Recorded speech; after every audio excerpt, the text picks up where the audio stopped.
Hello friends, this week's contemplative video is on the mystic and ethics, or how do ethics apply to living mystics, as well as how do ethics apply to those who aspire to become a mystic.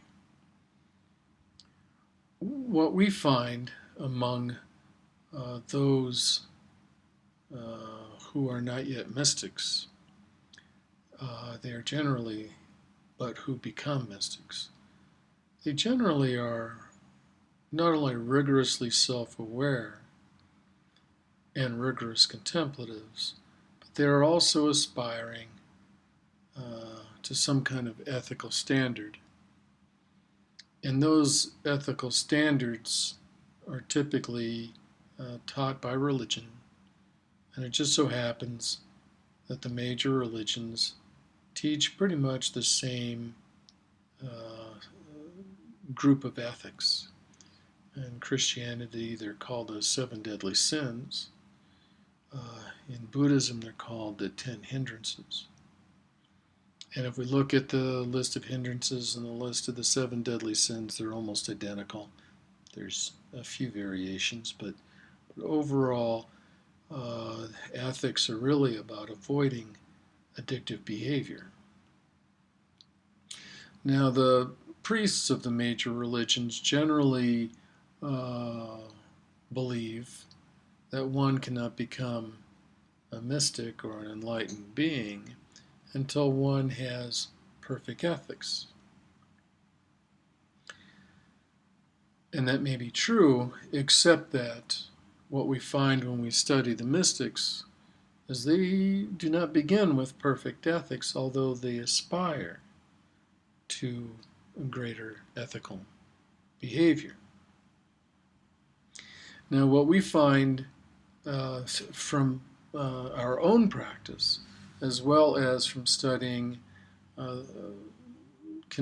living contemplatives today and the record of the mystics of history, is that as they progressed through their contemplative life and became a mystic, their ethics increased. So they didn't get to a place where they were perfectly ethical and then somehow transition into being a mystic. Instead, they came together. In fact, as we find with our own meditation students, is that when they arrive at the first stage of contemplation, they are, let's say, following one particular level of ethics. But as their contemplative life improves, then they naturally move to a higher ethical standard. So that ethical standard is not imposed externally rigidly. In fact, the mystics are not rigid about a lot of things. Instead, what they are is they're just aspiring to commune directly with the sacred through leading a rigorous self-aware contemplative life. And through that self-awareness, they're aware when addictive behavior arises. And through that self-awareness and through that rigorous contemplative life, they're cultivating the ability to let go at a very deep level. And they're letting go of a lot of things. And some of those things that they're letting go of are their addictive behavior. So what they'll find, what the contemplative finds as he or she moves along the trajectory of their contemplative life, is their observance of ethical behavior improves as their contemplative life improves.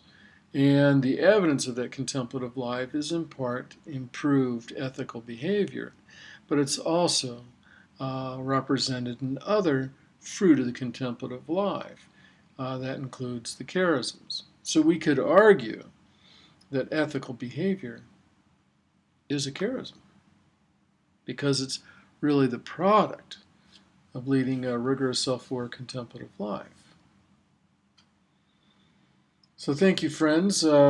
If you're seeking to become a mystic, not only will you want to be good at being, rigorously self-aware and rigorously practicing your meditation practice, but you'll also want to be rigorous in your your observation of ethical behavior.